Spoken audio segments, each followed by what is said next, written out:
maintenant, nous allons continuer avec nos prochains intervenants. Est-ce qu'il y en a parmi vous qui ont déjà entendu parler du bon docteur Senzo? Oh, il y a des connaisseurs et des connaisseuses dans la salle. Monsieur est venu avec son fan club. Bon, alors, les autres, si vous ne connaissez pas, c'est pas grave. Hein. Alors oui, à savoir aussi un petit élément quand même qu'on vous glisse au passage. Parfois, il y a peut-être des mots, des concepts, des trucs dont on va parler sur scène. Et vous êtes là en mode... Hein? Vous êtes... Attends, il a dit quoi, là? Et vous allez avoir l'impression que ça paraît normal à des gens autour de vous, alors que vous, ça vous paraît pas normal. Ne vous inquiétez pas, ça fait partie des symptômes qu'on peut ressentir lorsqu'on vient à Histoire de cul. On essaye de faire le maximum pour venir expliquer et faire de la pédagogie sur les termes qu'on emploie. Donc, et c'est aussi pour ça. Donc, s'il y a un terme que vous comprenez pas ou un truc qui vous a fait genre... Hein? Okay.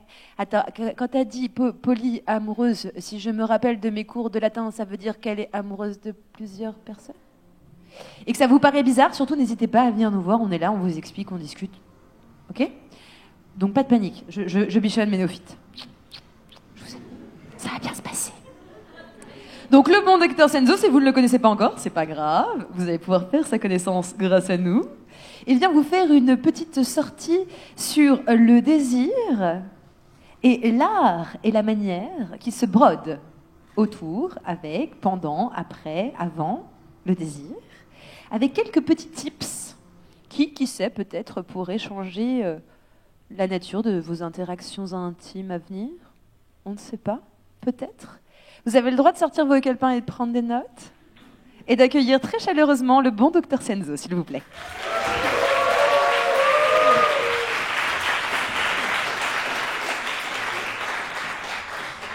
Alors, je ne sais pas si je vais faire des sorties ce soir, mais en tout cas, je rentre. Et je vous salue tous et toutes en vous disant une chose qu'on dit souvent.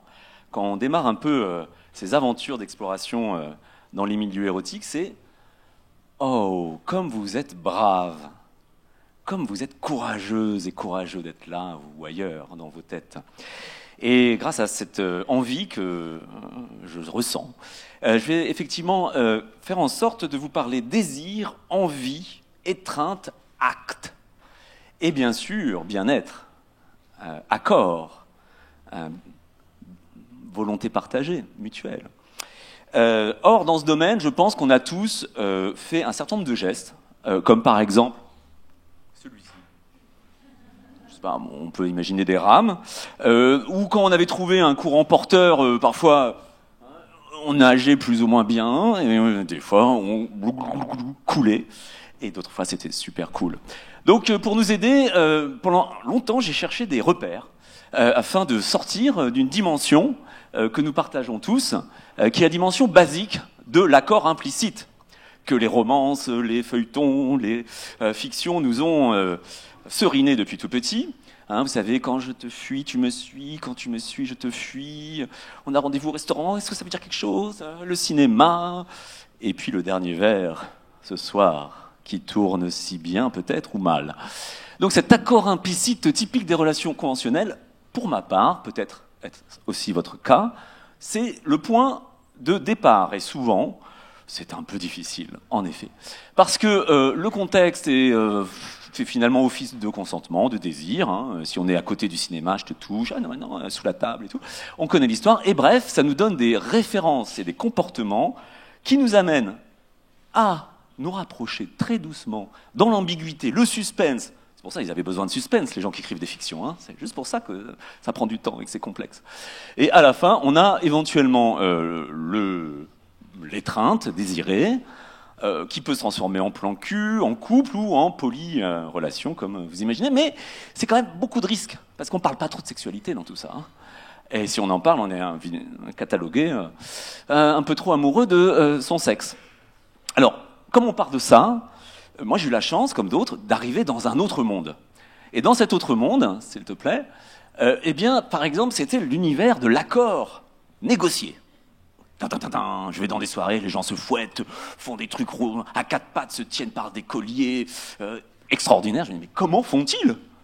Déjà, arriver jusqu'au dernier appartement pour prendre le verre de fin de soirée, c'est difficile. Mais alors là, très très compliqué. Donc bon, avec un peu de recherche, grâce à Internet, on a quand même compris qu'il y a un cadre. négocier, qu'on a la possibilité d'arrêter de faire pouce avec le fameux mot de sûreté, hein, le safe word, et qu'au final, eh bien, il y a beaucoup de travaux préparatoires.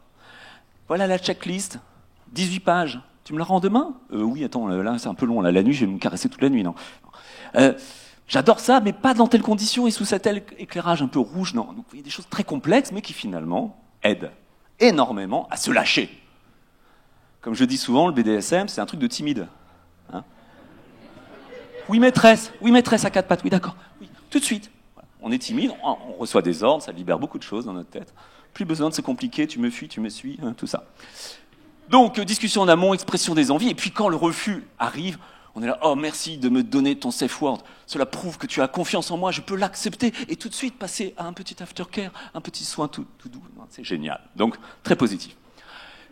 Après, dans mon histoire, hein, chacun la sienne, vous verrez, il y a des jeux avec le parcours, on pourrait faire des jeux de cartes, on est passé dans une autre dimension qui est, alors là, fort de mon code BDSM super bien cadré, avec la négo, tout ça, j'arrive en soirée libertine, avec des partenaires super sexy, et alors là, ma partenaire, au bout du collier, enlève le collier, et hop, va vers un groupe d'hommes fortement bien membrés, et il se passe plein de choses. Moi je suis là, oh, mon Dieu, que se passe-t-il ? Mon autorité mastoriale est tout à fait menacée. Ces hommes, je ne les connais pas. Déstabilisation. Je vois des gens qui picolent du champagne à gogo, en plus des bonnes marques, hein, qui sont un peu ivres et qui font plein de sexe sans même discuter. Je me dis, mais comment est-ce possible ? Alors évidemment, je me suis un peu renseigné au bout d'un moment en me disant, mais comment font-ils une orgie aussi réussie sans trop se parler, sans avoir des checklists ? Et donc j'ai découvert que tant que ce n'était pas non, c'était oui. D'où toutes ces caresses qui venaient vers moi parfois, ou pas. Et puis tous ces moments où je discutais fortement avec quelqu'un qui brusquement se faisait percuter par une autre personne et brrrt, il se passait des choses au loin que j'aurais adoré faire, bon sang, pourquoi je ne suis pas proposé ? Donc des suspens, des déstabilisations, des moments un peu étranges, et puis apparemment chez ces spécialistes du domaine, ils disent mais c'est super, tu vois, pas de prise de tête, on va pas commencer à discuter, c'est le feeling, hein. La sensation, tu me caresses, c'est bien. Si ça va pas, tu pousses la main. Ok, moi j'aime bien parler, mais ça m'intéresse. Alors évidemment, ayant été quelque peu surpris, hein, il m'est arrivé d'autres aventures qui nous rapprochent de ce moment où nous sommes, s'il vous plaît, qui est l'accord explicite pas à pas. S'il te plaît, est-ce que je peux te toucher ? Ah non, j'ai pas bien entendu. Oui. Ah oui, parce que sinon, hein, merci. Oh oui, mais j'ai pas demandé à quel endroit. À quel endroit je peux te toucher ? Ah, ouf. Bon, des choses qui permettent quand même, on apprend à se connaître, hein, c'est un début, de peut-être un peu progresser.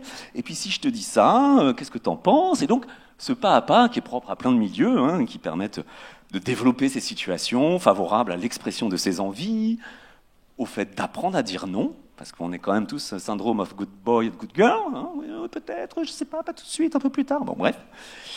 C'est assez formidable, et alors là, quand vous êtes dans le camp, ou dans le courant libertin, c'est pas très compliqué. Quand vous êtes dans le camp BDSM, c'est pas mal, mais quand même, on a négocié en amont, c'est pour avoir un champ d'improvisation, donc là, le pas à pas.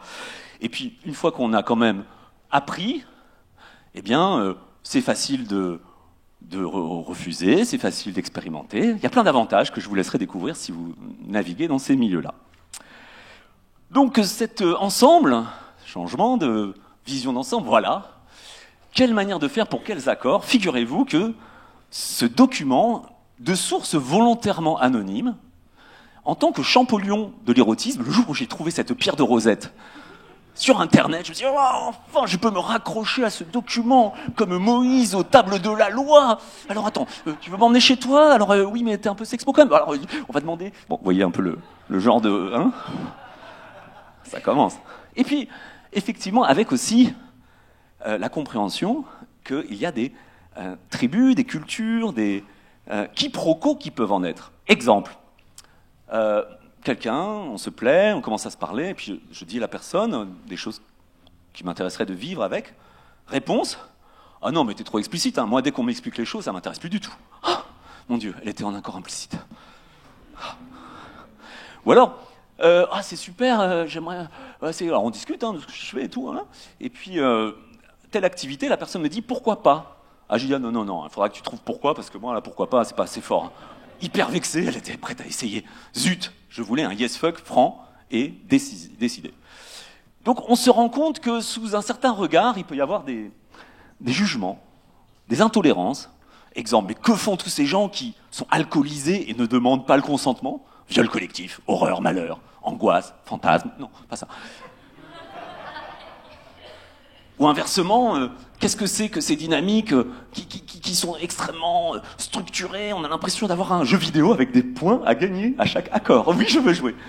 Bon, etc., etc. Donc, dans ce cadre, moi j'invite toutes les personnes à acquérir plusieurs cultures érotiques, à se faire une petite mise à jour selon qu'elles vont à une soirée kinky, libertine, sexpo ou implicite, un peu plus triste. Et grâce à cela, je suis sûr que la mise à jour aidant vous éviterait de faire du mal à ceux que vous désirez et de blesser par votre regard jugeant tous ceux que vous regardez prendre du plaisir. Merci mes amis, au plaisir.